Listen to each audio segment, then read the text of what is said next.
हो गया। हेलो बच्चों, नमस्कार, गुड इवनिंग। क्या हाल चाल है सभी के। तो वेलकम एक नए चैप्टर में। काफ़ी दिन लग गए हमको मेंसुरेशन जैसे चैप्टर से निकलने में, और बहुत बड़ा चैप्टर था बच्चे। इसमें कोई दोहराया कोई संदेह नहीं है। बहुत सारी चीज़ें बहुत डिटेल में हम लोगों ने पढ़ी। मैं कहता हूँ इसके बाद कोई डिटेल नहीं बचती है। अगर कोई कहे कि इससे भी डिटेल में मेंसुरेशन, मैं कहूँगा होता ही नहीं है। हमने जितना डीप में हम जा सकते थे मेंसुरेशन में, जितने लेवल तक हम जा सकते थे मेंसुरेशन में, बच्चा उस लेवल तक हम गए हैं। आप छोटे से छोटे एग्जाम की तैयारी कर रहे हो, आप बड़े से बड़े एग्जाम की तैयारी कर रहे हो, मैं कह रहा हूं उधेड़ के फेंक दोगे आप, कैसा भी सवाल आ जाए मेंसुरेशन का। तो उसी चीज को, उसी एनर्जी को, उसी डिटेल चीजों को हम आगे बढ़ाते हैं और चलते हैं अपने एक बहुत ही इंटरेस्टिंग टॉपिक जिसका नाम है ज्योमेट्री, जिसका नाम है ज्योमिति। ज्योमेट्री बहुत अच्छा टॉपिक है। पता है क्या है ज्योमेट्री की सबसे खास बात, मेरा one of the favourite topic है पूरे मैथमेटिक्स की। अगर बात करो पूरे मैथमेटिक्स की, मेरा सबसे फेवरेट टॉपिक है। मैं हमेशा कहता हूं एलजेब्रा मुझे सबसे फेवरेट लगता है। अंक गणित और एडवांस में सबसे बेस्ट एलजेब्रा। सेकंड नंबर पे जो है वो है ज्योमेट्री। पता है क्यों क्यों अच्छे लगते हैं? क्योंकि ये दो चैप्टर ऐसे हैं, इनमें ना, इनमें कहानी नहीं लिखी होती है यार। जैसे मेंसुरेशन में बहुत बड़े बड़े क्वेश्चन भी थे, तो इसमें कहानी नहीं होती है। इसमें टू द पॉइंट चीजें पूछी जाएंगी, बिल्कुल स्ट्रेट फॉरवर्ड। भाई साहब ये चीज है, ये निकाल दो, आता है तो ठीक है, नहीं तो आगे बढ़ो। मतलब बिल्कुल स्ट्रेट फॉरवर्ड चीजें पूछी जाती हैं। आपको एंगल देगा, आपको डायग्राम बना देगा। कई बार तो ऐसा होगा आपको डायग्राम बना के दे देगा और एक लाइन लिख देगा, कहेगा ये चीज निकाल सकते हो तो निकालो, नहीं तो आगे बढ़ो। तो इसलिए मुझे ना स्ट्रेट फॉरवर्ड चीजें और स्ट्रेट फॉरवर्ड लोग बड़े पसंद आते हैं। तो यहां अगर मैं बात करूं ज्योमेट्री की, तो क्या क्या ज्योमेट्री में हमें पढ़ना है, सबसे पहले हम वो थोड़ा सा देख लेते हैं। ज्योमेट्री चैप्टर बहुत इंटरेस्टिंग है बच्चे। जितना इंटरेस्ट आप दिखाओगे ना, मैं कह रहा हूं ज्योमेट्री उससे डबल इंटरेस्ट आपको देगी। बहुत इंटरेस्टिंग चीजें हैं इसमें, आपको पेन घिसने की और इतनी जरूरत नहीं पड़ेगी। ज्योमेट्री, ज्योमेट्री है ना, क्या क्या हमें पढ़ना है। पहला हम पढ़ेंगे इसमें, पहला हम पढ़ेंगे इसमें line and angles. Line and angles आज जो हम पढ़ने वाले हैं, एंगल्स, ठीक है। दूसरा इसमें कल हम पढ़ेंगे बच्चे पॉलीगन्स, पॉलीगन्स, पॉलीगन। तीसरा हम पढ़ेंगे इसमें ट्रायंगल, पॉलीगन का ही पार्ट है, कल हम डिस्कस करेंगे ट्रायंगल्स। चौथा हम पढ़ेंगे इसमें क्वाड्रिलेटरल्स, क्वाड्रिलेटरल्स यानी कि चतुर्भुज। पांचवा पढ़ेंगे हम इसमें सर्कल्स, और छठा पढ़ेंगे कोई मिसलेनियस अगर बचा होगा तो।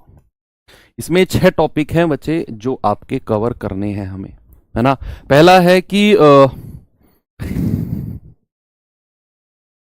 चुपचाप पढ़ लो, इधर उधर की बातें मत करो। यार पहला टॉपिक है लाइन एंड एंगल्स यानी कि रेखा और कोण। दूसरा है पॉलीगन्स बहुभुज। तीसरा है ट्रायंगल त्रिभुज। चौथा है क्वाड्रिलेटरल चतुर्भुज। पांचवा है सर्कल यानी कि वृत्त। और छठा मिसलेनियस। नंबर ऑफ क्लासेस का अगर मैं थोड़ा सा आइडिया आपको दूं तो इसमें अच्छा लाइन एंड एंगल, चलो यार हिंदी में लिखो, रेखा और कोण, ठीक है। पॉलीगन्स यानी कि बहुभुज, बहुभुज। ट्रायंगल यानी कि त्रिभुज, त्रिभुज। क्वाड्रिलेटरल यानी कि चतुर्भुज,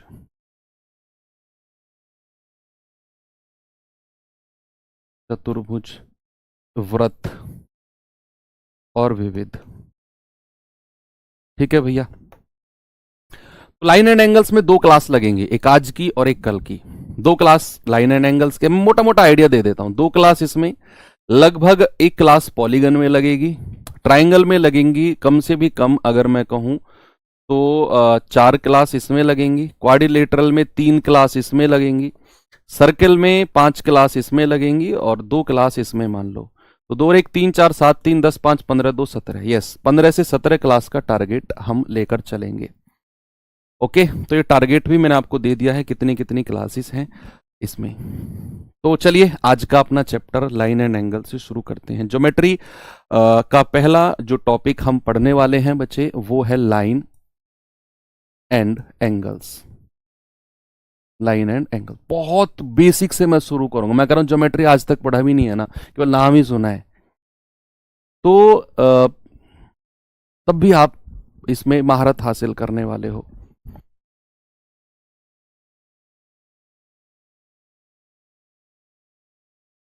तब भी ना आप बच्चे महारत हासिल करने वाले हो। कैसे, जरा देखेंगे। सबसे पहले बिल्कुल रिलैक्स हो जाओ, बिल्कुल रिलैक्स। कैसे? ऐसे। अब अगर मैं कहूं कि ज्योमेट्री की शुरुआत कहां से हुई, ज्योमेट्री की शुरुआत हुई, एक आया पेन, ऐसे आया और यहां लग गया। ये क्या है आपके सामने जो मैंने रखा है? ये है पॉइंट। ये क्या है? ये है पॉइंट। अब एक और आया, एक और आया, एक और आया, इसके बराबर में लग गया, एक और पॉइंट, फिर एक और आया, फिर एक और पॉइंट, फिर एक और आया, एक और पॉइंट, फिर एक और, एक और, एक और, एक और, एक और ऐसे पॉइंट बनते चले गए और इनफाइनाइट पॉइंट बनते चले गए, इनफाइनाइट। और जब हमने बहुत सारे पॉइंट, इनफाइनाइट पॉइंट लगाए, तो हमको लगा कि यार ये तो एक लाइन सी लग रही है। यस, यहां जाकर रेखा का निर्माण हुआ। तब जाकर किसका? तब जाकर एक लाइन बनी, जब इनफाइनाइट नंबर ऑफ पॉइंट्स एक दूसरे के एडजेसेंट में एक दूसरे से सटकर लगते गए, लगते गए, लगते गए और एक लाइन में लगते गए, तो तब जाकर नाम आया लाइन। पहले पॉइंट का निर्माण हुआ था, पॉइंट से आया लाइन। ठीक है, बहुत सारे इनफाइनाइट पॉइंट बने, तब जाकर हमारी जो है लाइन बनी। ये तो मैंने चलो बहुत ज्यादा बेसिक बता दिया। अब हम बात करते हैं सबसे पहले रे क्या होती है। रे, कोई बताएगा? रे, जिसको हिंदी में किरण कहते हैं, किरण। रे क्या होती है बच्चे? मैं आपको दिखाता हूं। अगर मैं आपसे कहूं कि एक जगह से कोई चीज उत्पन्न हुई और इस तरह डायरेक्शन में गई, यानी कि उसका स्टार्टिंग पॉइंट है कुछ, उसका क्या है? स्टार्टिंग पॉइंट है, जिसको बोलते हैं बच्चे क्या? टेल।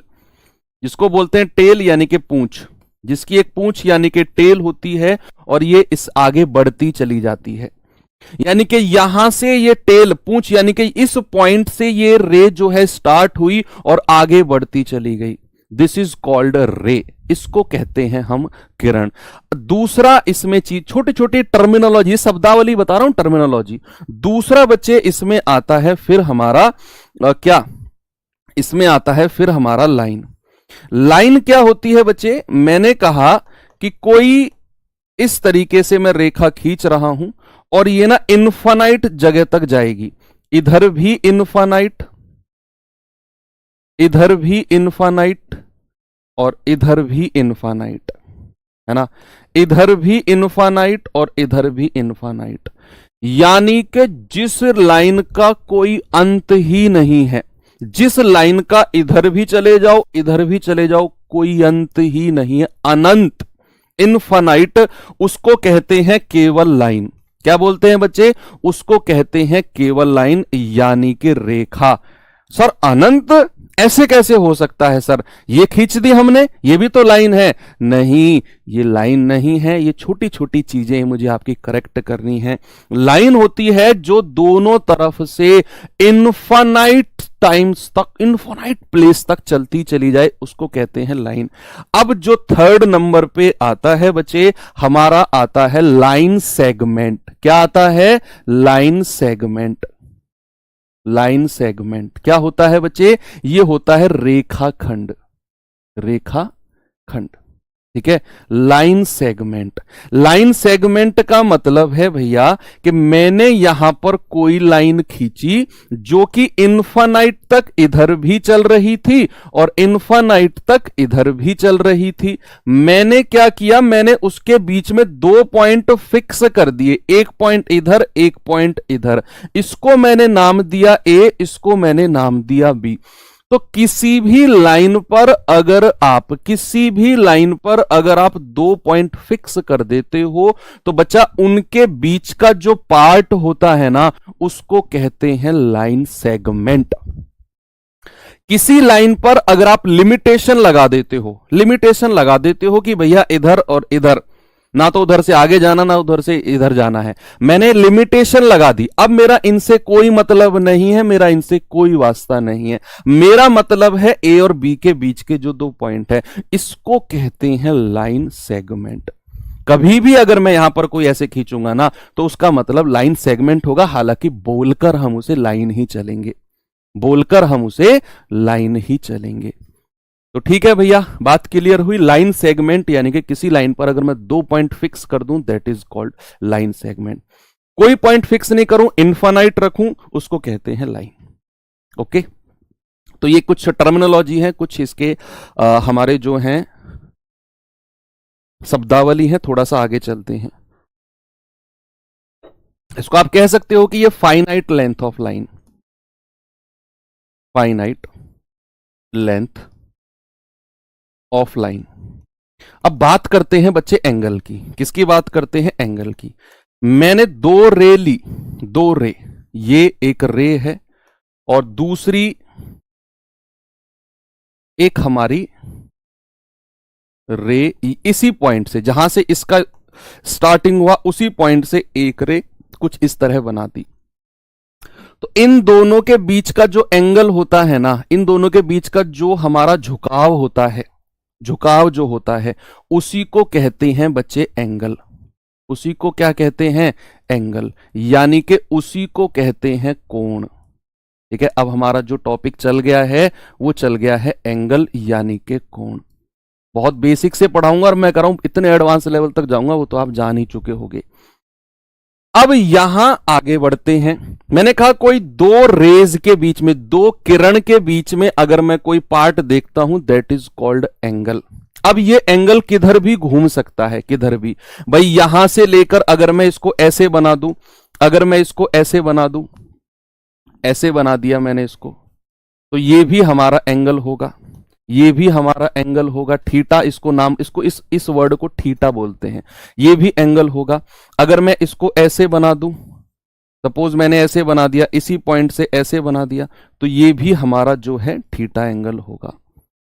तो कोई भी दो लाइन के बीच में, कोई भी दो लाइन के बीच में जो एंगल बनता है, उसको दो लाइन के बीच में जो हमारा झुकाव, जो भी इंक्लिनेशन बनता है, that is called angle. Inclination between two line, झुकाव दो लाइन के बीच में, उसको हम क्या कहते हैं? उसको हम एंगल कहते हैं। अब ये एंगल भी कितने तरह का होता है? बात आती है असली ये कि भैया एंगल भी जो है कितने तरह का होता है। तो टॉपिक आ गया हमारा types of angle. Types of angle, types of angle, है ना। तो टाइप्स ऑफ एंगल देखेंगे जरा।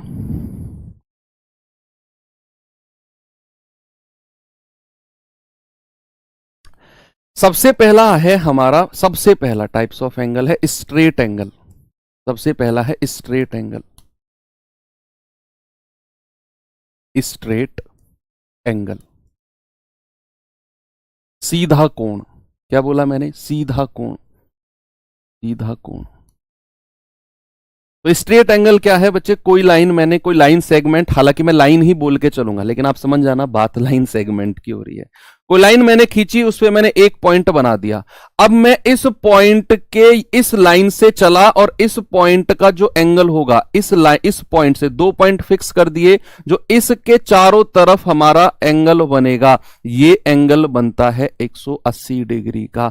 याद रखना, कोई भी लाइन का जो एंगल होता है बच्चा, वो कितना बनता है? वो हमारा 180 डिग्री का बनता है। हालांकि इसको मैं सबसे लास्ट में बताता, लेकिन चलो मैंने फिर भी लिख दिया है।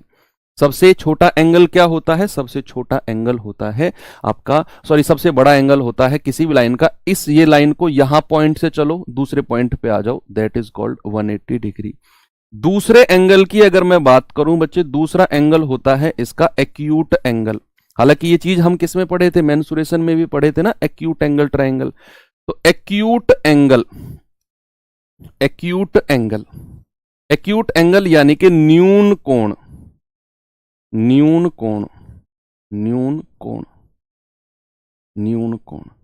न्यून कोण पढ़ने से पहले थोड़ा सा स्ट्रेट एंगल का एक चीज और देख लेते हैं। मैंने आपको एक बात बताई कि हमारी कोई भी लाइन है, उसका एंगल टोटल कितना होता है? 180 डिग्री का होता है।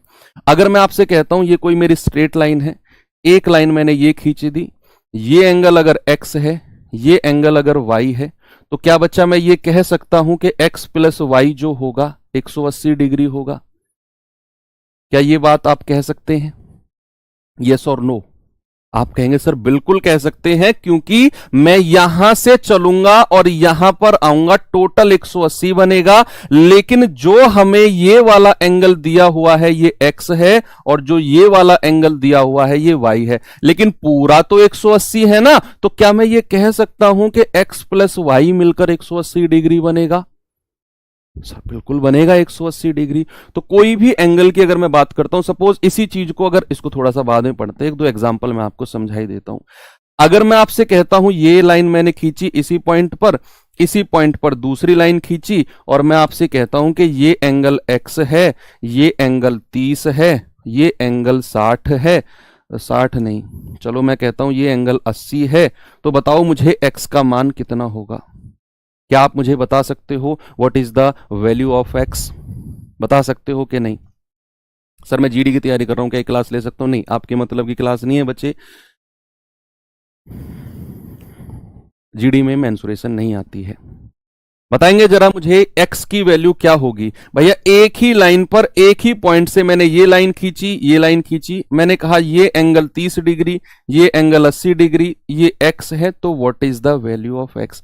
आप जानते हैं कि भैया किसी भी लाइन के जो एंगल होते हैं ना वो 180 डिग्री का होता है। तो क्या मैं ये कह सकता हूं x प्लस 30 प्लस 80 बराबर 180 होगा सर? अरे वाह सर, बात तो ठीक है।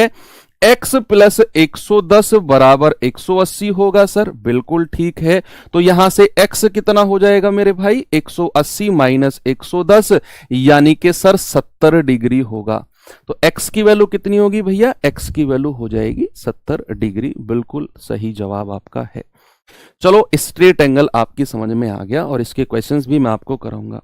सेकंड आता है बच्चे हमारा एक्यूट एंगल। क्या होता है acute angle? Acute angle, acute छोटा सा है ना, छोटे बच्चे क्यूट होते हैं ना, तो ये वहीं से आपको याद रखना। एक्यूट एंगल, एक्यूट एंगल जिसको हिंदी में क्या कहते हैं? न्यून कोण। न्यून कोण। कितने बच्चे इंग्लिश में पढ़ने वाले हैं? एक बार थम्स अप करके मुझे बता दो, कितने बच्चे इंग्लिश में पढ़ने वाले हैं? जो इंग्लिश सीबीएसई बोर्ड से पढ़े हुए हैं, थम्स अप करके मुझे बताएंगे सभी लोग, बताइए।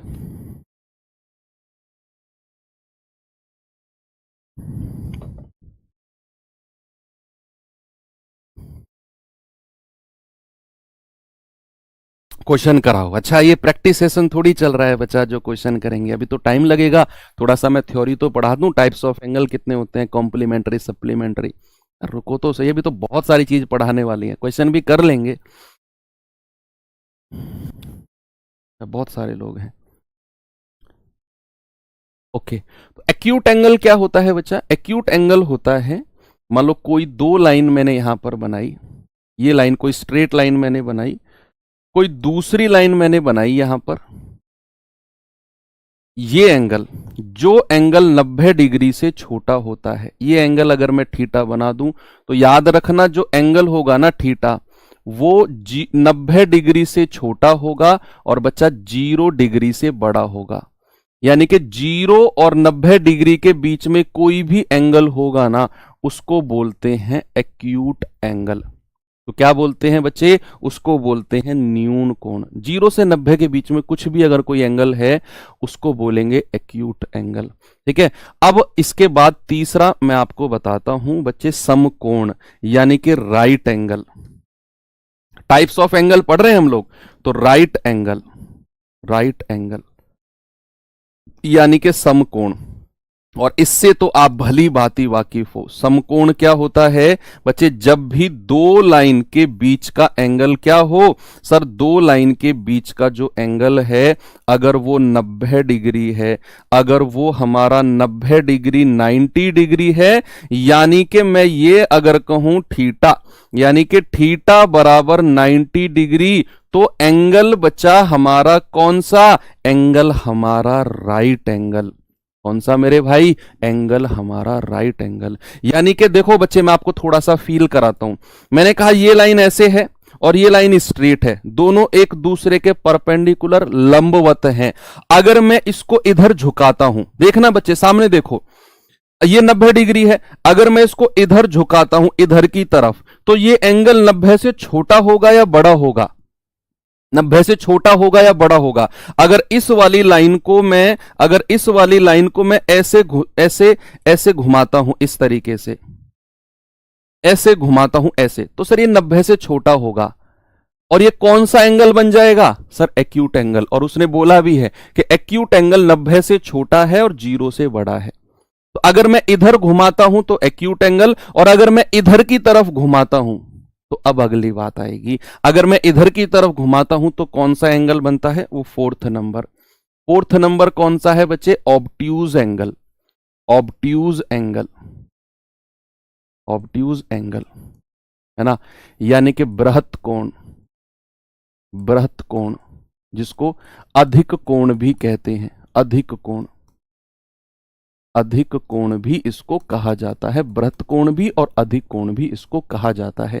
क्या होता है बच्चे, जैसे एक लाइन तो स्ट्रेट मैंने ये खींची, है ना, अगर मैं कहूं इसका परपेंडिकुलर अगर मैं डालता हूं यहां पे, तो क्या ये हमारा 90 डिग्री है? ये वाला 90 डिग्री। लेकिन मैंने बनाना है कौन सा? बृहत कोण, यानी कि मैं जाऊंगा 90 डिग्री से बाहर की तरफ।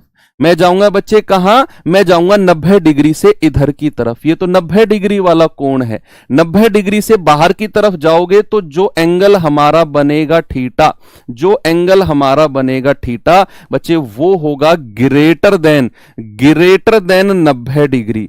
लेकिन वो एंगल लेस देन होगा 180 डिग्री से। 180 डिग्री की लाइन कौन सी है? मैं आपको बना के दिखाता हूं। ये जो लाइन अगर मैं इसको स्ट्रेट खींच दूं तो ये एंगल हमारी 180 डिग्री की होती है, ये 90 डिग्री की और ये 0 डिग्री की, है ना। तो 90 से 180 के बीच में जो एंगल बनता है पूरा इस 0 डिग्री से और यहां तक, दैट इज कॉल्ड हमारा 90 डिग्री से बड़ा होगा, 180 से छोटा होगा, उसको कहेंगे ऑब्ट्यूज एंगल। और कुछ इस तरीके से बनेगा। देखो अब आपको 3 एंगल पता चल गए। ये एंगल कौन सा? 90 डिग्री। अगर मैं इसको इधर की तरफ झुका दूं तो ये एंगल कौन सा? और एक्यूट एंगल। अगर मैं इसको इधर की तरफ झुका दूं तो ये एंगल कौन सा? ये एंगल ऑब्ट्यूज एंगल। तो तीनों एंगल में आपको डिफरेंस पता चल गया? यस। ऑब्ट्यूज एंगल आपको क्लियर हुआ। ऑब्ट्यूज एंगल के बाद फिर स्ट्रेट एंगल आता है, हालांकि मैंने उसको शुरू में पढ़ा दिया पर कोई बात नहीं है। इसके बाद सीधा स्ट्रेट एंगल आता है जो हमारा पूरा 180 डिग्री का बनता है, सीधा 180 का। और सर अगर आपसे पूछे, एक और एंगल होता है बच्चा, एक और एंगल होता है 5वें नंबर का, जिसको कहते हैं reflex angle. Reflex angle, reflex angle, ठीक है भैया। रिफ्लेक्स एंगल का मतलब है कि जब हमारा थीटा ग्रेटर देन 180 डिग्री बन जाए, जब हमारा थीटा ग्रेटर देन 180 डिग्री बन जाए तो उसको कहते हैं भैया रिफ्लेक्स एंगल। 1 सेकंड का टाइम देना बच्चे।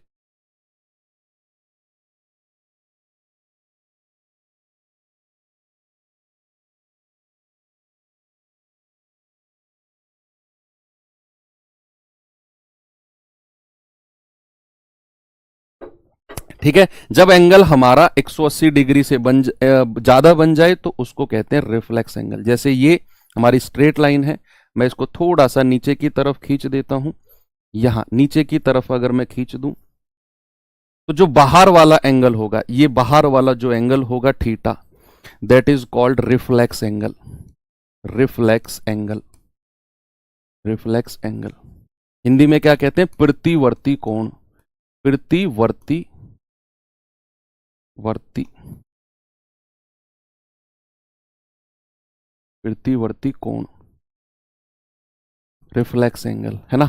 अगर हमारा एंगल 180 डिग्री से अधिक बन जाए, that is called reflex angle, यानी कि 180 से बड़ा होगा लेकिन 360 से छोटा होगा, 360 से छोटा होगा, that is called reflex angle. और छठा नंबर का आप कह सकते हो कि अगर थीटा बराबर 360 डिग्री है तो भैया पूरा राउंड बन गया। एक पॉइंट मैंने लिया और इसके चारों तरफ मैं घूम गया, परिक्रमा लगा दी मैंने, जिस पॉइंट से शुरू किया था वही पॉइंट पर आकर रुक गया, तो वो होता है हमारा थीटा बराबर 360, यानी कि कंप्लीट एंगल।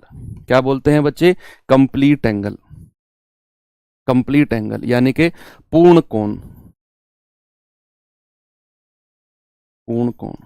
ठीक है, जब एक ही पॉइंट के चारों तरफ मैं घूम के परिक्रमा लगा के वहीं आ गया, गोवर्धन जी की परिक्रमा लगती है ना, तो वहीं जहां से स्टार्ट हुए वहीं पर आकर रुक गए, that is called complete angle, यानी कि 360 डिग्री। देखो हमने जीरो से शुरू हुए थे ना बच्चे, मैं एक बार फिर से रिवीजन कराता हूं।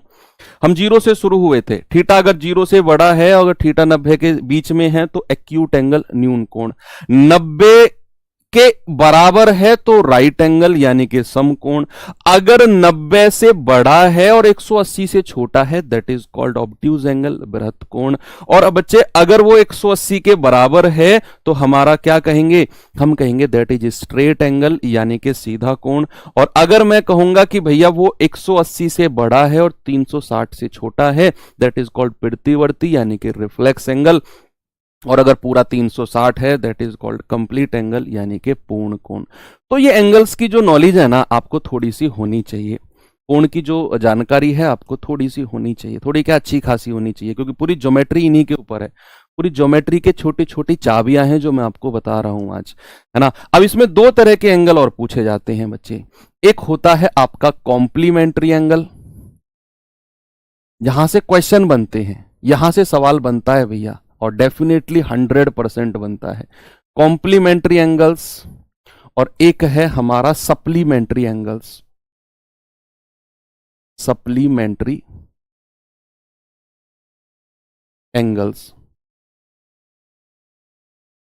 है ना। दो एंगल के बारे में यहां बात होगी, दो एंगल के बारे में बात होगी, कॉम्प्लीमेंट्री और सप्लीमेंट्री, दो एंगल के बारे में हम यहां पर बात करने वाले हैं।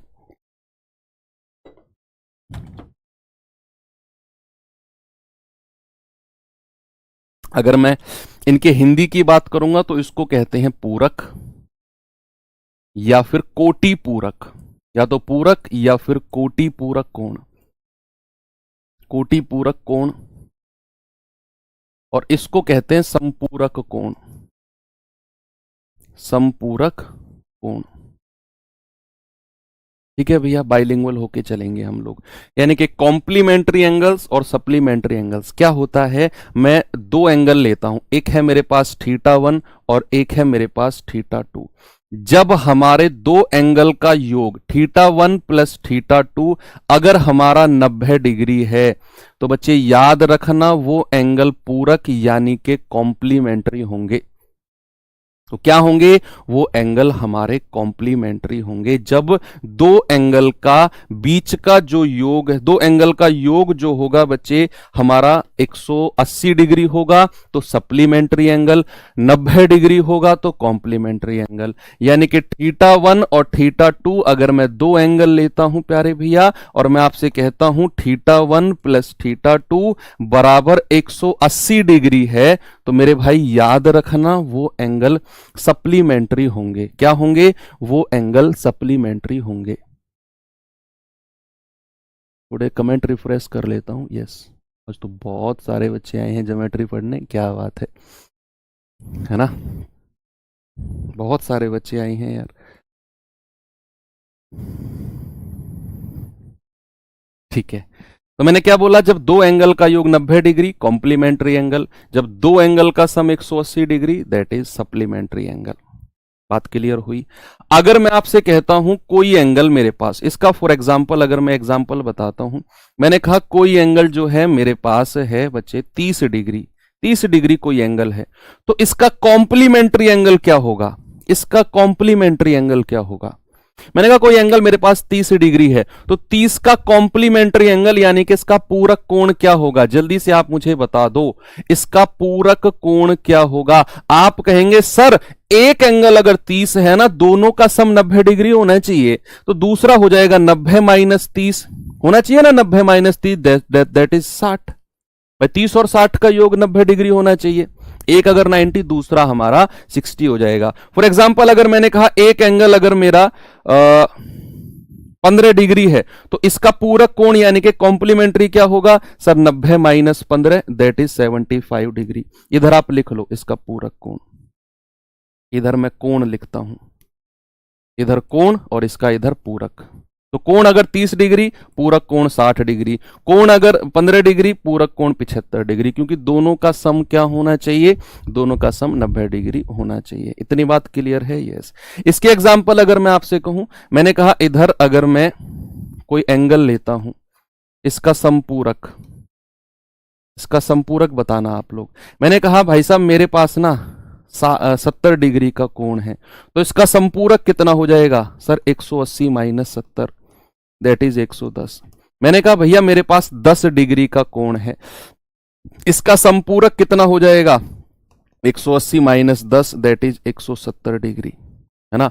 तो अगर मुझे सप्लीमेंट्री निकालना है, सप्लीमेंट्री निकालना है तो बच्चे आपने 180 में से माइनस करना है एंगल को। अगर मुझे कॉम्प्लीमेंट्री यानी कि पूरक निकालना है तो प्यारे भैया मुझे 90 में से माइनस करना है एंगल को। क्या इतनी बात आपको क्लियर हुई? यस। क्या मैं इसके ऊपर आपको कुछ क्वेश्चंस करा सकता हूं अब? यस। चलो पहले सवाल की तरफ चलते हैं। पहला सवाल आपके सामने ये रहा, बताओ जल्दी से क्या जवाब होगा। बहुत बढ़िया, बहुत इंटरेस्टिंग चीज पढ़ा के जाऊंगा आज आपको, एक और मजा आएगा। एंगल्स के बारे में ना चीर फाड़ करेंगे आज हम लोग। दो पूरक कोण का अनुपात 1:5 है, दोनों कोण में क्या अंतर है? बताओ। पूरक कोण यानी कि कॉम्प्लीमेंट्री एंगल का जो रेशियो है 15 डिग्री है, तो what is the difference between two angles? भैया आपको पता है कि दो एंगल अगर किस रेशियो में है, ये ठीक कर लेना बच्चा, रेशियो 1:5। अगर दो का रेशियो कितना है? 1:5 है, तो हम जानते हैं कि दोनों कॉम्प्लीमेंट्री, दोनों पूरक कोण का जो सम होगा ना वो 90 डिग्री होगा। कितना होगा मेरे भैया? 90 डिग्री। तो क्या मैं ये कह सकता हूं कि 5 और 1 6 यूनिट का मतलब कितना होगा? 90 डिग्री। तो एक का मतलब होगा 15 डिग्री, 15 छिक्के 90 होता है। भाई साहब ने पूछा है डिफरेंस, तो भैया मेरे अंतर कितना होगा? डिफरेंस कितना होगा? अंतर हो जाएगा 4 यूनिट। एक का मान 15 तो 4 का मान कितना होगा? 4 गुणा 15 यानी कि 60 डिग्री। कितना हो जाएगा? 60 डिग्री। Option number A. बहुत बढ़िया, अरे वाह, मजा आ गया। आप लोगों ने इसका आंसर मुझे दिया, मेरा दिल खुश हो गया। आगे आपको लेकर चलता हूं, जल्दी से मुझे इस सवाल का जवाब बता दो तो फिर बताइए इस सवाल का जवाब मुझे क्या होगा। आप कहेंगे सर दो पूरक कोण यानी कि वही कॉम्प्लीमेंट्री एंगल का रेशियो 3:7 का है, दोनों का योग सम पूछा है इस बार। आप कहेंगे सर रेशियो कितना है दो पूरक कोण का? 3:7 का है। और हम जानते हैं सर कॉम्प्लीमेंट्री एंगल की बात हो रही है, पूरक कोण की बात हो रही है, तो दोनों का सम 90 डिग्री होगा। क्या मैं ये कह सकता हूं कि 7 और 3 10 यूनिट का मतलब कितना है मेरे भैया? 90 डिग्री है। 1 यूनिट का मतलब कितना है? 9 डिग्री है। उसने तो इस बार योग पूछ लिया, तो योग कितना हो जाएगा भैया? योग हो जाएगा सर 3 और 7 10 यूनिट है। ये कोई पूछने वाली बात है? 1 यूनिट का मान हमें निकालना ही नहीं था भैया। हम जानते हैं दोनों पूरक कोण का योग 90 डिग्री होता है। काहे इतना दिमाग मारे यार हम लोग हैं भाई। दो पूरक कोण का अनुपात इतना है, दोनों का योग पूछा है 90 डिग्री। चालाक बन रहा है सवाल, चालाक बन रहा है। काहे हम जाएंगे भैया? दो पूरक, आप लिख सकते हो स्टार बना के, दो पूरक कोण का योग, दो पूरक कोण का योग 90 डिग्री होता है। 90 डिग्री होता है। Sum of two complementary angles is 90 degree. English वाले बच्चे क्या लिखेंगे? Sum of two complementary angles is 90 degree. आगे अगर मैं आपको लेकर चलूं तो अगला क्वेश्चन है ये, 10 सवाल तक हैं कॉम्प्लीमेंट्री सप्लीमेंट्री पर। 11वें से एक नया कॉन्सेप्ट, नई चीज हम पढ़ेंगे। तो कह रहा है दो पूरक कोण में से बड़े कोण का जो माप है ना, वो छोटे कोण के माप के 3 गुने से 6 कम है। तो बड़े कोण का माप बता दो कितना होगा? बताओ भाई। दो पूरक कोण में से बड़ा एंगल जो है ना, कह रहा है कि out of the two complementary angles the measure of the larger angle is 6 degree less than 3 times, 6 degree less than the 3 times of the smaller angle. Find the measurement of the largest angle. तो क्या मैं दोनों angles को ए और B मान लूं? भाई मैंने मान लिया कि दोनों एंगल जो है ना ए और बी हैं। इसको मान लेते हैं ये बड़ा एंगल है और ये छोटा एंगल है। आप अपनी तरफ से कुछ भी मान सकते हो। अब उसने कहा है कि जो बड़े कोण का माप है ना, वो छोटे कोण के 3 गुने से 6 डिग्री कम है। तो क्या मैं ये कह सकता हूं जो a बराबर होगा वो छोटे कोण का 3 गुना यानी कि 3b और उससे 6 डिग्री कम होगा? क्या सवाल ने यही बोला है कि जो बड़े कोण का माप है, the measure of larger angle is 6 degree less than 3 times the measure of smaller angle. तो छोटे वाले का 3 टाइम किया, उसमें से 6 कम कर दिया, ये बड़ा एंगल आ जाएगा, ये बड़ा एंगल आ जाएगा। तो क्या मैं ये जानता हूं कि अगर बात कॉम्प्लीमेंट्री पूरक कोण की हो रही है तो दोनों एंगल का जो सम है भैया 90 डिग्री होगा? बिल्कुल सही कह रहे हो सर आप। तो यहां क्या मैं एक ही जगह ये लिख सकता हूं 3b माइनस 6, 3b माइनस 6 और b की जगह b रहने दो, बराबर कितना आएगा 90। ये 6 माइनस का है, उधर जाकर प्लस का हो जाएगा, 3 और 1 4b बराबर 96, 4 से जाएगा 24 बार, यानी कि छोटा एंगल तो हमको मिल गया कितना 24। छोटा एंगल कितना मिल गया भैया? छोटा एंगल मिल गया हमको 24। बी का मान कितना मिल गया? बी का मान मिल गया हमको 24। आपसे क्या बोला है? आपसे बोला है भैया आपको बताना है बड़े कोण का माप कितना होगा। बड़े कोण का माप, बड़े एंगल के बाद वैल्यू बता दो आप। तो आप 90 में से 24 घटा दो, ए की वैल्यू बतानी है हमें, 90 माइनस 24, ये हो जाएगा आपका 56 आना चाहिए। Out of the 2 complementary angles measure of the larger angle is 6 degree less than the 3 times the measure of the smaller angle.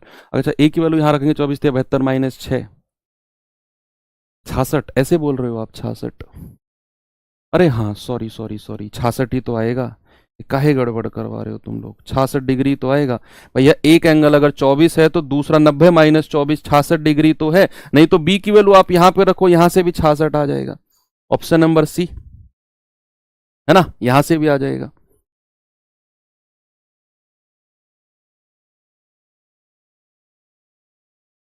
Very good, आगे बढ़े, चलिए आगे चलते हैं इस सवाल की तरफ। क्या है इसमें, बताएंगे इसका जवाब। कह रहा है यदि दो संपूरक कोण, अब बात यहां संपूरक यानी कि सप्लीमेंट्री की बात आ रही है, दो संपूरक कोण के बीच का अंतर 20 डिग्री है तो छोटे कोण का मान बताओ क्या होगा। यहां बात अब सप्लीमेंट्री की हो रही है भैया, संपूरक की हो रही है, याद रखना। संपूरक, संपूरक एंगल अगर मैं कहता हूं ए और बी तो दोनों का सम दुनिया जानती है 180 डिग्री होता है। बात अगर सप्लीमेंट्री एंगल्स की होगी तो दो एंगल का जो सम होगा भैया वो 180 डिग्री होगा। सवाल ने बोला है भैया उनका अंतर तो 20 डिग्री है, ये गिवन है, a माइनस बी कितना 20 डिग्री। क्या a प्लस बी और a माइनस बी से a और b की अलग अलग वैल्यूज नहीं निकाल सकते तुम? सर निकल गई, निकल गई। अगर मैं कहूंगा बच्चा यहां a की वैल्यू बताओ तो आप कहेंगे सर 180 प्लस 20 बटा 2, ये आ जाएगा 200 बटा 2 यानी कि 100। अगर मैं कहूंगा b कितना होगा तो आप कहेंगे सर एक एंगल अगर 100 आ गया दूसरे को 180 में से घटा दो, दूसरे को 180 में से घटा दो सर 80 डिग्री होगा। तो क्या पूछा है? छोटा एंगल, छोटा एंगल कितना 80 डिग्री का। एक कह रहा है सर पीछे से कौन मार रहा है? ऑफलाइन वाली फील ले रहे हो, पूरा पूरा ऑफलाइन वाली फील। डंडा उठा लूं फिर मैं अगर ऑफलाइन वाली फील है तो? कोई बात नहीं है, चलो इस सवाल पे आएंगे बच्चे, जरा इस सवाल का आंसर बताएंगे मुझे क्या होगा। कह रहा दो संपूरक कोण की माप क्रम से है 2a प्लस बी डिग्री है और 3a माइनस बी डिग्री है, तो 3a का मान बताओ कितना होगा। What is the value of 3a? बात अगर संपूरक की होगी ना तो हम जानते हैं 2a plus B, okay, plus 3a minus B, यानी कि दोनों का जो सम होगा ना 180 डिग्री होगा, क्योंकि बात किसकी हो रही है? सप्लीमेंट्री एंगल की हो रही है, सप्लीमेंट्री। दोनों एंगल का सम कितना होगा 180 डिग्री। भैया माइनस बी से प्लस बी उड़ा दो, 2 और 3 5a बराबर कितना है 180। तो 5 से जाएगा पूरा 36 बार, तो a बराबर कितना आ गया 36। आपसे क्या पूछा है उसने 3a, तो 3a कितना होगा 3 गुणा 36 यानी कि 108 degree. Simple, very good, option number D. रटवा दूंगा आपको ये तरीके, टेंशन मतलब, इसीलिए नंबर ऑफ क्वेश्चंस में बहुत ज्यादा रखता हूं। बहुत सारे लोग आज बहुत जगह घूम के आए हैं, तो बहुत बड़ी संख्या में लोग आज क्लास देख रहे हैं।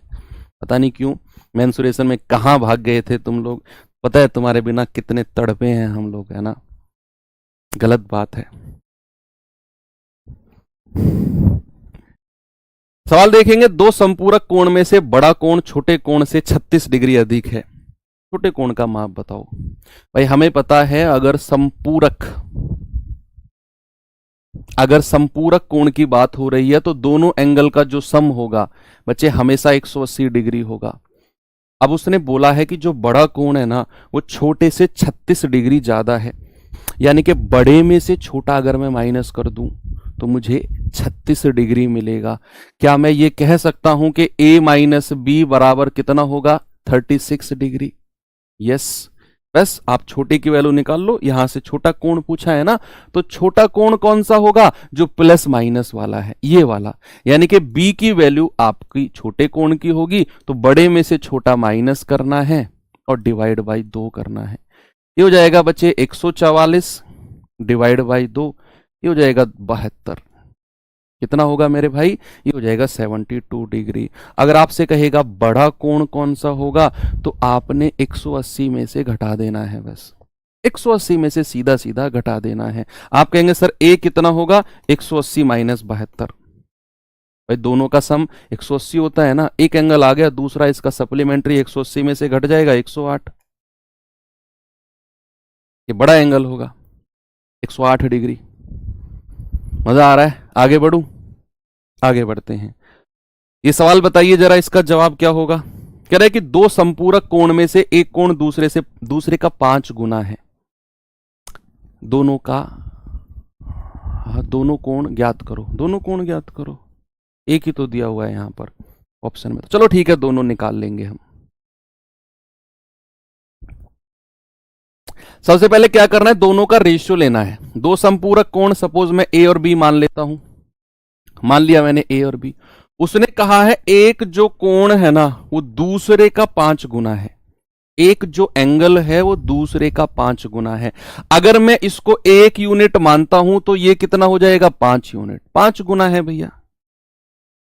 आप b को 1 मान लो, a 5 हो जाएगा, कोई फर्क नहीं पड़ता है ना, लेकिन एक एंगल दूसरे का 5 गुना। क्या बात अगर संपूरक की हो रही है, क्या बात अगर सप्लीमेंट्री की हो रही है, तो क्या हम ये जानते हैं कि a प्लस बी जो होगा मेरे भैया वो 180 डिग्री होगा।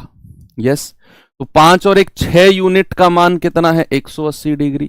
तो 1 यूनिट का मान कितना होगा 6 तिया 18 30 डिग्री। आपसे क्या बोला है दोनों एंगल बताओ, तो a कितना हो जाएगा 1 गुणा 30, एक एंगल तो 30 डिग्री आ गया। दूसरा कितना हो जाएगा 5 गुणा 30 यानी कि 150। तो दोनों एंगल आ गए, तो एक 30 है दूसरा 150 है। तो आंसर कितना हो जाएगा ऑप्शन नंबर ए बिल्कुल सही है। यार मुझसे पहले आंसर क्यों दे रहे हो तुम लोग, गलत बात है, मुझे मेरे बाद में आंसर दिया करो। फिर तुम लोग मुझसे पहले आंसर देते हो, फिर मुझे मेरी स्पीड बढ़ जाती है, मुझे लगता है कि इन लोगों ने मुझसे पहले आंसर दे दिया, इसका मतलब ये लोग समझ गए हैं, मतलब मैं स्पीड तेज कर सकता हूँ। ऐसे रोया करो, गुरु जी एक बार और बता दो, ऐसे रोया करो मेरे सामने, है ना, फिर मुझे लगेगा कि हाँ यार स्पीड कम करनी चाहिए। स्पीड तुम खुद बढ़वा देते हो, जिम्मेदार मुझे ठहराते हो फिर।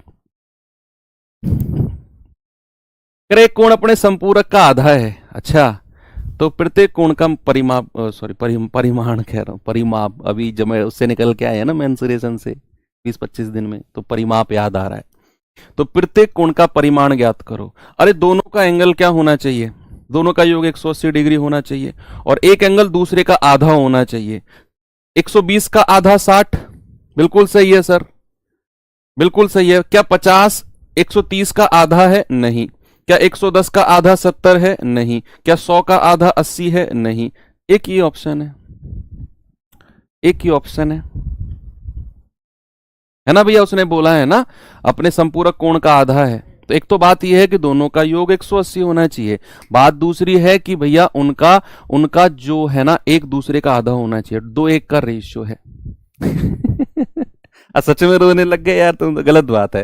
देखो अगर मैं कह रहा हूं ए और बी, अगर मैं आपसे कहूं कि उसने बोला है कि एक कोण अपने संपूरक का आधा है, यानी कि एक को अगर मैं 2 यूनिट मान लूं अपनी तरफ से, तो दूसरा इसका आधा यानी कि 1 यूनिट हो जाएगा।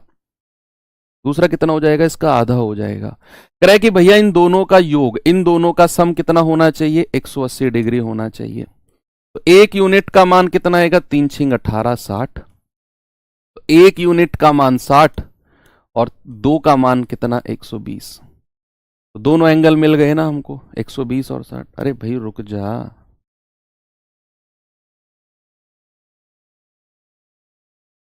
चलो कितना हो गया? 60 और 120। आगे बढ़े, चलो 9th क्वेश्चन की तरफ चलते हैं भैया। इस सवाल पे आ जाओ। तो हाँ, अब मिक्स क्वेश्चन आपको मैं कराता हूं दोनों का।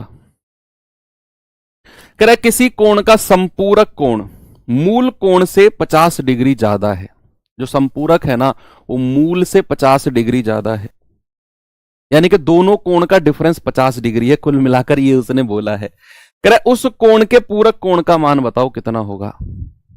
भाई अगर मैं कोई एंगल थीटा मान लूं अपनी तरफ से, कह रहा है उसका जो संपूरक होगा ना वो मूल कोण से 50 डिग्री ज्यादा होगा। अगर मैंने एक एंगल थीटा मान लिया तो इसका संपूरक कोण क्या है? मूल से 50 डिग्री ज्यादा, यानी कि ये हो जाएगा थीटा प्लस 50। ऐसा उसने बोला है, ऐसा उसने बोला है। एक एंगल को अगर मैंने थीटा माना तो कह रहा है इसका जो संपूरक होगा वो इससे 50 डिग्री ज्यादा होगा। क्या होगा? 50 डिग्री ज्यादा। क्या इन दोनों का सम 180 डिग्री होगा? क्योंकि संपूरक है ये। 50 बराबर 180, तो 2 थीटा बराबर 130। 180 में से 50 घट जाएगा तो थीटा कितना आ जाएगा? 2 से कटेगा 65 बार, यानी कि वो एंगल मिल गया मुझे जिस एंगल की बात हो रही थी, 65। अब कह रहा है उस कोण का पूरक बताओ, कॉम्प्लीमेंट्री। अरे संपूरक की बात हो रही थी, कॉम्प्लीमेंट्री ने एंट्री मार दी, क्या बात है। कह रहा है फाइंड द वैल्यू ऑफ, एक कॉम्प्लीमेंट्री लिख लेना,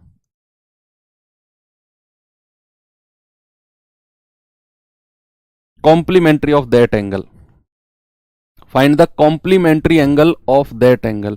हमें इस थीटा का इसका कॉम्प्लीमेंट्री यानी कि इसका पूरक कोण होगा, तो थीटा का पूरक कोण, complementary angle of theta. Theta का पूरक कोण क्या हो जाएगा भैया? 90 माइनस थीटा, यानी कि 90 माइनस 65, और हमारा जवाब आएगा 25 डिग्री। कितना आएगा भैया? 25 डिग्री। भर भर के दे रहे हो यार आंसर आप लोग तो, कमेंट बॉक्स आज तो। चलिए लास्ट क्वेश्चन है, फिर हम चलते हैं बड़े ही मजेदार, बड़े ही इंटरेस्टिंग टॉपिक। आहा टमाटर बड़े मजेदार, बताएंगे जल्दी से इसका जवाब।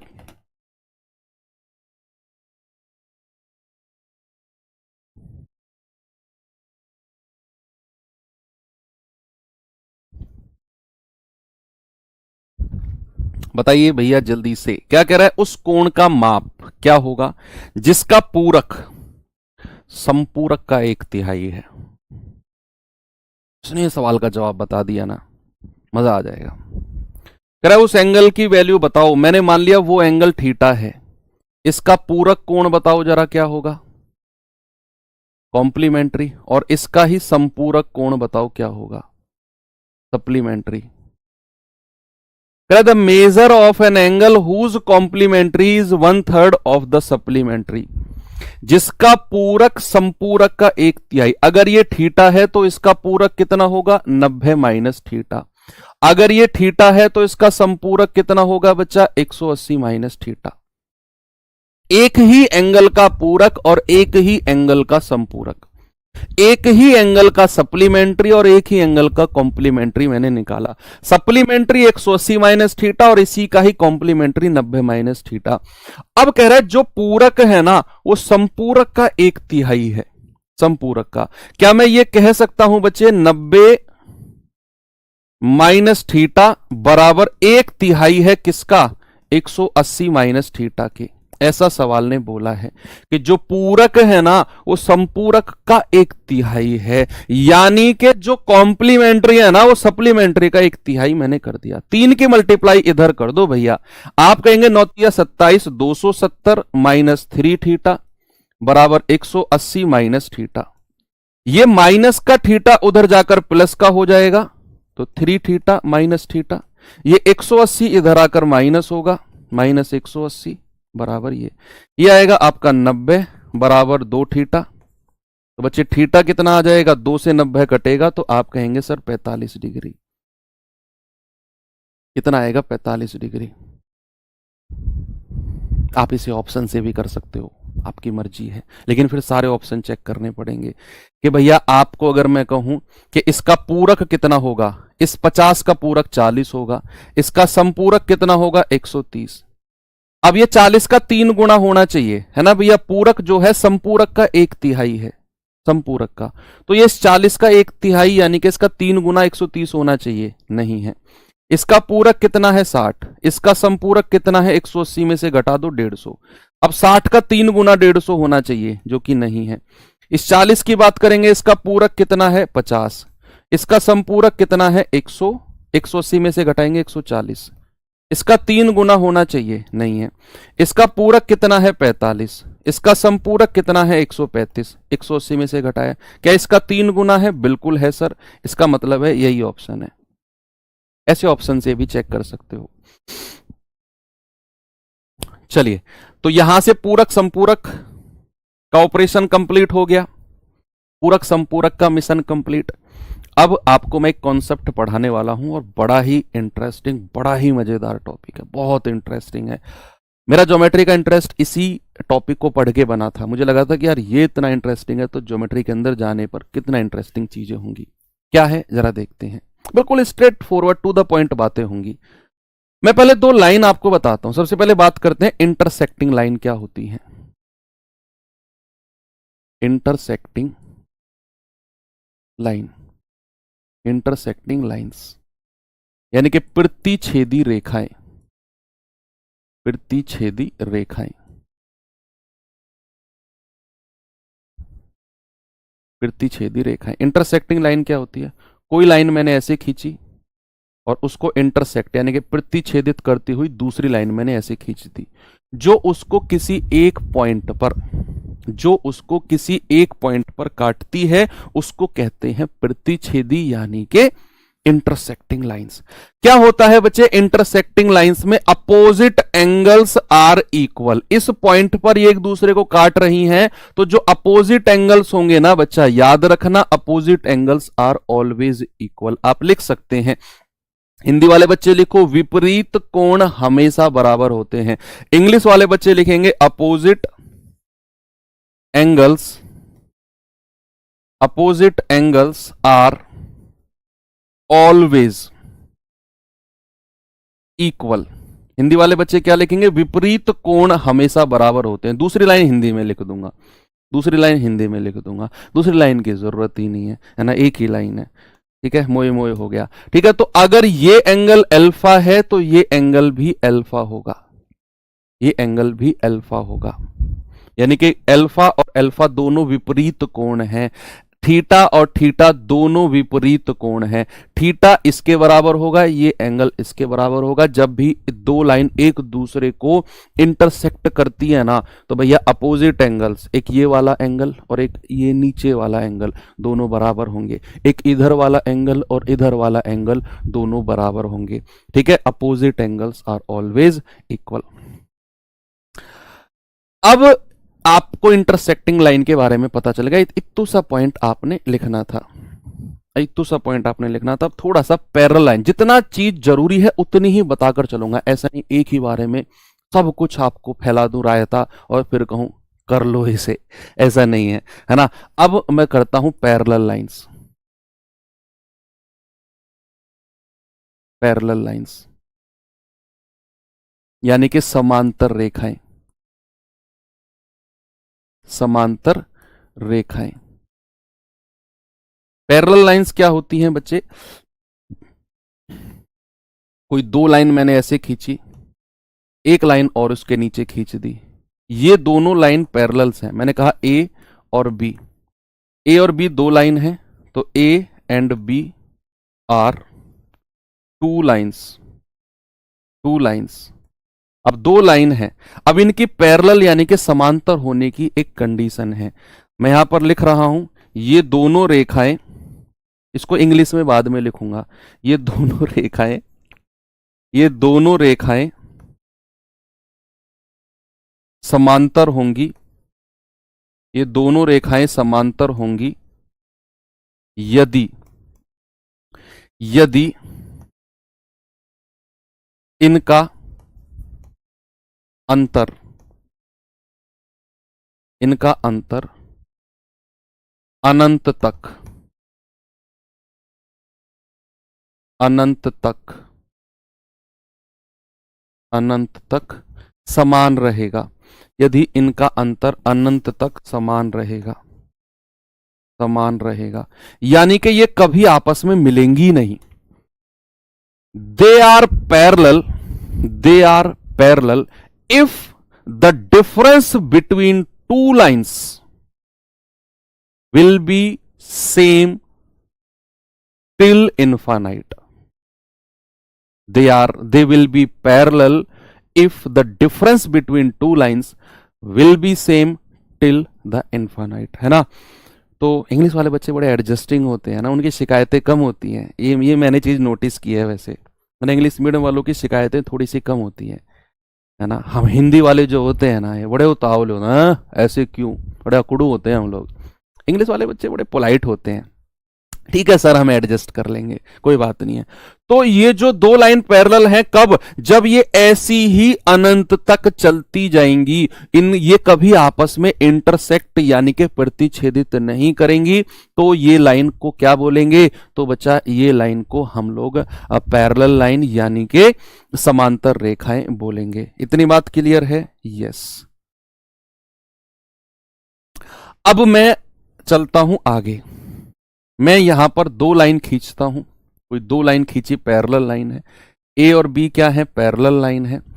और मैं एक ट्रांसवर्सल लाइन खींचता हूं, क्या खींचता हूं? Transversal line. इसको किसी दूसरे कलर में लेते हैं। मैं एक ट्रांसवर्सल लाइन खींचता हूं इस तरीके से, इस लाइन को क्या कहेंगे? ट्रांसवर्सल लाइन, ट्रांसवर्सल लाइन यानी कि तिर्यक रेखा, तिर्यक रेखा। दो पैरेलल लाइन को स्ट्रेट फॉरवर्ड काटती हुई एक तिर्यक रेखा अगर है तो उसको बोलेंगे ट्रांसवर्सल लाइन। आप उल्टा बोल रहे हो? अच्छा, उल्टा ऐसा है क्या? चलो, ऐसा हो सकता है। ठीक है भैया, तो ट्रांसवर्सल लाइन है, तिर्यक रेखा, इसको काट रही है। अब इसमें कुछ प्रॉपर्टीज निकल के आएंगी, इसमें कुछ प्रॉपर्टीज, बहुत सारे इसमें एंगल बनेंगे बच्चे। एंगल्स के नाम दे देते हैं। ये एंगल्स के नाम देने से पहले ना आपको मैं बता देता हूं। सबसे पहली बात आती है बच्चे इसमें कॉरस्पॉन्डिंग एंगल्स की, है ना। इसमें कॉरस्पॉन्डिंग एंगल्स की बात आती है। जो ये एंगल होगा ना, आप खुद सोचो, देखो ये एक लाइन है, ये स्ट्रेट लाइन है, जो एंगल ये यहां बनाएगी, जो एंगल ये यहां बनाएगी, क्या नीचे वाली पैरेलल लाइन से भी वही एंगल बनाएगी? भाई एक ही तो लाइन है। मैंने क्या बोला? मैंने बोला एक ही तो लाइन है भैया, जो दोनों पैरेलल लाइन को काट रही है, तो जो एंगल वो ऊपर वाली लाइन से बनाएगी, वही एंगल नीचे वाली लाइन से बनाएगी। क्यों? क्योंकि ये दोनों एंगल हमारी क्या है? पैरेलल लाइन है। ये दोनों लाइन हमारी क्या है? पैरेलल, समांतर रेखा है। तो जो ये काटने वाली तिर्यक रेखा ऊपर वाली लाइन से एंगल बनाएगी, वही एंगल नीचे वाली लाइन से। तो क्या मैं ये कह सकता हूं भैया, ए और बी अगर मैं इसको नाम दे दूं, तो क्या मैं ये कह सकता हूं कि एंगल ए बराबर एंगल बी होगा? क्या ये मैं कह सकता हूं कि एंगल ए बराबर एंगल बी होगा?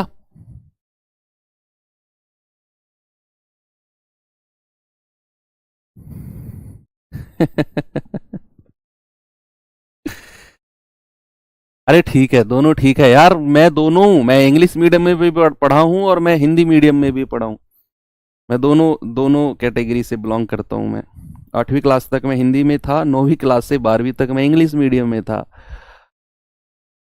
हिंदी जैसा ही था वो स्कूल भी, वैसे नाम का ही सीबीएसई था वो, इंटरनेशनल।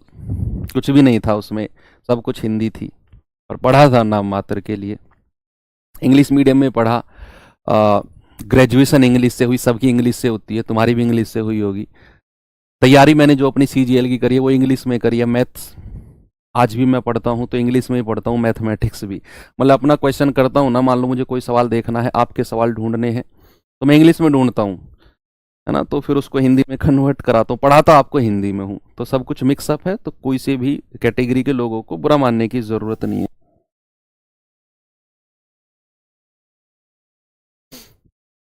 ठीक है। तो भैया इनको बोलते हैं क्या? इनको बोलते हैं, अभी मैं यहां पर लिख देता हूं, कॉरस्पॉन्डिंग एंगल्स। कॉरस्पॉन्डिंग, एक एक करके पढ़ाऊंगा, बिल्कुल आराम आराम से, बिल्कुल यहां पर हलवा नहीं बनेगा, हलवा नहीं बनेगा, एक एक करके। Corresponding angles are always equal. Corresponding angles are always equal. Corresponding angles यानी कि संगत कोण, संगत कोण हमेशा, संगत कोण हमेशा बराबर होते हैं। संगत कोण हमेशा बराबर होते हैं। ठीक है भैया, कॉरस्पॉन्डिंग एंगल यानी कि संगत कोण। तो यहां पे एक कॉरस्पॉन्डिंग एंगल तो ये मिल गया, एंगल ए बराबर एंगल बी, ये मैंने नाम दे दिया। कोई प्रॉब्लम है आपको? नहीं है सर। अब दूसरा भी कॉरस्पॉन्डिंग इधर भी तो बन सकता है भैया, इधर भी तो कॉरस्पॉन्डिंग बन सकता है। अगर मैं ये कहूं सी और इसको कह दूं डी, तो ये भी तो कॉरस्पॉन्डिंग है। एंगल सी बराबर एंगल डी, ये भी तो कॉरस्पॉन्डिंग है भैया, है कि नहीं? बिल्कुल है सर, ये भी कॉरस्पॉन्डिंग है। अगर मैं और कॉरस्पॉन्डिंग की बात करूं, तो जो एंगल इस लाइन के नीचे बनेगा वही एंगल इस लाइन के नीचे बनेगा। इसको मैं ई नाम दे देता हूं, इसको एफ नाम दे देता हूं। तो एंगल ई बराबर एंगल एफ। यस। और भी एक और कॉरस्पॉन्डिंग एंगल है, ये वाला नहीं, ये कलर तो हम यूज कर चुके हैं, इस कलर की बात करेंगे। ये एंगल जो होगा क्या इस एंगल के बराबर होगा। तो जो सेम कलर के एंगल आपको दिख रहे हैं ना, सेम कलर के एंगल वो इक्वल है। जो सेम कलर के, ये इसके इक्वल है, ये इसके इक्वल है, ये इसके, ये इसके, तो इसको जी मान लेते हैं, इसको H. Angle G equals to angle H. जो सेम कलर के एंगल हैं वो बराबर हैं, इनको कहते हैं कॉरस्पॉन्डिंग यानी कि संगत कोण। तो याद रखना बच्चे, कॉरस्पॉन्डिंग एंगल, ये मैं बहुत सारे सवाल कराऊंगा तो वहां कंफ्यूज नहीं होना है। आपने आज का मैं होमवर्क दूंगा आपको, इसको अपनी रफ कॉपी में बार बार खुद से बनाकर, दो पैरेलल लाइन खुद से बनाकर आपको ये प्रैक्टिस करने हैं, खुद से बनाकर प्रैक्टिस करने रफ कॉपी में। तो पहली बात हुई है कॉरस्पॉन्डिंग एंगल्स की। अब नेक्स्ट मैं फिर से लाइन बनाता हूं दो, मैं फिर से दो लाइन बनाता हूं। अब किसी और एंगल की बात करेंगे इसी में ही।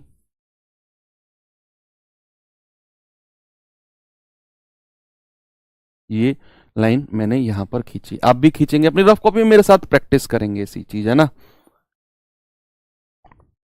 अभी अभी मैंने आपको इंटरसेक्टिंग एंगल्स बताए हैं ना, सॉरी इंटरसेक्टिंग लाइन बताई थी ना, जहां मैंने कहा था कि opposite angles, opposite angles, opposite angles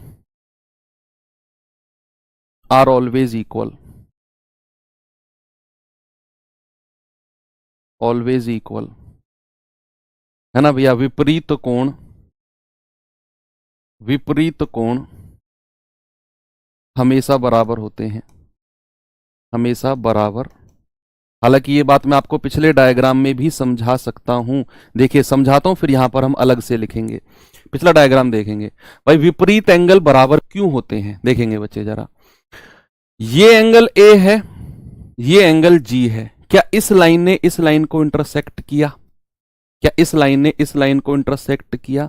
बिल्कुल किया सर। तो क्या मैं ये कह सकता हूं कि जो ये लाइन है इस लाइन को इंटरसेक्ट कर रही है इस पॉइंट पर? तो क्या मैं कह सकता हूं जो ये एंगल 1 है क्या एंगल 2 के बराबर है? क्या बच्चा मैं ये कह सकता हूं कि एंगल 1 इक्वल्स टू एंगल 2? बिल्कुल सही बात है। क्या मैं ये भी कह सकता हूं कि जो ये एंगल 3 होगा ये एंगल 4 के बराबर होगा? यानी कि एंगल 3 बराबर एंगल 4, अपोजिट एंगल की बात कर रहा हूं। सेम चीज नीचे वाले पॉइंट पे आ जाओ। क्या मैं ये कह सकता हूं कि एंगल 5 जो होगा बच्चे एंगल 6 के बराबर होगा? एंगल 5 बराबर एंगल 6। क्या मैं आगे की बात कंटिन्यू करूं? क्या मैं ये कह सकता हूं कि एंगल 7 जो होगा एंगल 8 के बराबर होगा? यानी कि एंगल 7 बराबर एंगल 8। तो ये अपोजिट एंगल्स की कहानी हो गई, है ना। पहली कहानी किसकी थी बच्चे? कॉरस्पॉन्डिंग। अपनी रफ कॉपी में आज का आपका काम है ये कॉरस्पॉन्डिंग एंगल्स, और दूसरी कहानी है अपोजिट एंगल्स की। ठीक है भैया, अपोजिट एंगल्स यानी कि विपरीत कोण की आपकी ये बात है। आते हैं थर्ड लाइन। दोबारा मैं बनाता हूं इसको। मैंने एक लाइन खींची, एक और लाइन स्ट्रेट लाइन खींची, एक इस पे ट्रांसवर्सल तिर्यक रेखा बनाई। अब आते हैं बच्चे अगले पॉइंट की तरफ। अगला पॉइंट मैं यहां पर लिखता हूं alternate angles. Alternate angles are always equal. Always equal. आपको रफ कॉपी में पता है एक ही डायग्राम में सब कुछ प्रैक्टिस करना है, एक ही डायग्राम में। यानी कि अगर मैं कहूं अल्टरनेट को क्या कहते हैं? अल्टरनेट एंगल को एकांतर कोण नहीं तो कुछ और कहते हैं। अल्टरनेट को हिंदी में क्या कहते हैं? अल्टरनेट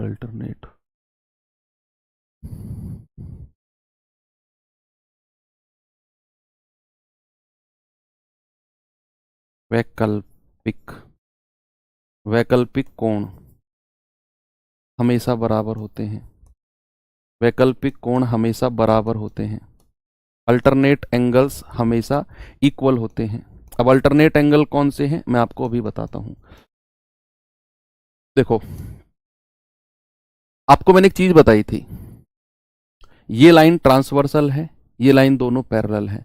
ये एंगल जो होगा ना ये इसके बराबर होगा।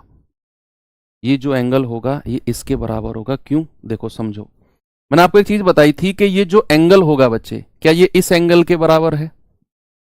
कॉरस्पॉन्डिंग एंगल, संगत कोण है कि नहीं? ये जो एंगल है इसके बराबर है कॉरस्पॉन्डिंग एंगल। क्या ये एंगल अपोजिट इसके बराबर होगा? अपोजिट एंगल्स हैं। तो क्या ये एंगल अगर थीटा है तो क्या ये भी थीटा नहीं होगा? क्योंकि ये थीटा तो ये भी थीटा, ये थीटा तो ये थीटा, तो ये दोनों आपस में बराबर हुए कि नहीं? बिल्कुल हुए। तो इनको कहते हैं अल्टरनेट एंगल्स। यानी कि जो एंगल हमारे जेड बनता है यहां पर, जेड अल्फाबेट, इंग्लिश अल्फाबेट का जेड, ये जेड हमारा बना, जो एंगल जेड पे लाई करते हैं उनको कहते हैं अल्टरनेट एंगल्स। जेड पर लाई करते हैं। देखो, जो एंगल जेड के कोने होते हैं ना उनको कहते हैं अल्टरनेट एंगल, यानी के वैकल्पिक कोण। ऐसे ही एक जेड इधर भी बन सकता है सर, फिर तो इधर भी तो जेड बन सकता है। ये भी तो जेड है सर, ये भी तो जेड है। बिल्कुल सही बात है भैया, ये भी जेड है, बिल्कुल जेड है ये भी। तो क्या इसको भी सर हम ये कह सकते हैं क्या कि भैया ये जो एंगल होगा अल्फा वो अल्फा के बराबर होगा? बिल्कुल होगा सर। क्या मैं ये कह सकता हूं भैया, इसको तो लिखने की जरूरत नहीं, आपको थीटा अल्फा यहीं से समझ जाओगे आप, कि जो ये एंगल होगा इसको ऐसे बना लो बस, ये जो ये थीटा होगा ये थीटा के बराबर होगा। जो ये आपका दो लाइन पैरेलल बना के बना देता हूं ना, बना दिया, सॉरी, ये जो एंगल अल्फा होगा इस अल्फा के बराबर होगा, इस अल्फा के बराबर होगा, क्योंकि ये हमारे अल्टरनेट एंगल्स हैं। ठीक है, इतनी बात क्लियर है। चलो लास्ट आपको मैं बताता हूं। इसमें दो पैरेलल लाइन अगर मैंने खींची, ये और एक और लाइन, ठीक है, उसके ये एंगल मैं बनाता हूं। जो आपके एक साइड के दोनों एंगल होते हैं ना, ये मान लो इसको मैंने कहा ए और इसको मैंने कहा बी, बच्चे याद रखना, हमेशा a प्लस बी जो होगा ना वो 180 डिग्री होगा। हमेशा याद रखना a प्लस बी 180 डिग्री। नीचे वाली लाइन के ऊपर वाला एंगल, ऊपर वाली लाइन के नीचे वाला एंगल, ये दोनों एंगल मिलकर हमेशा 180 डिग्री बनाएंगे। ठीक है भैया। ऐसे ही सेम इधर भी आप कह सकते हो कि इधर भी तो सर हो सकता है कि C और इसको अगर मैं D कह दूं तो क्या सर ये भी पॉसिबल है कि C प्लस D 180 होगा? डेफिनेटली पॉसिबल है। और इससे तो सवाल बनता है, इससे सवाल बनता है। अगर मैं दो समांतर रेखाएं बनाऊं, एक तिर्यक रेखा काटूं, तो जो अंदर के एंगल होंगे ना इनका सम 180 होगा, इधर भी और इधर भी। तो क्या सर ऐसे भी कह सकते हैं a प्लस सी 180 होगा? भाई ये ऐसे भी तो कह सकते हैं कि ये स्ट्रेट लाइन है, ये पूरा एंगल 180 है। बिल्कुल कह सकते हो। a प्लस सी भी 180 डिग्री होगा, a प्लस सी भी, क्योंकि ये एक ही तो लाइन पे फॉलो कर रहा है भैया। ये जो एंगल है एक ही लाइन पे तो फॉलो कर रहे हैं। क्या फिर सर ये भी होगा क्या b प्लस डी 180? बिल्कुल सही होगा। हमने पढ़ा था स्ट्रेट एंगल, स्ट्रेट लाइन पर ये दोनों एंगल क्या 180 होंगे? बिल्कुल होंगे सर।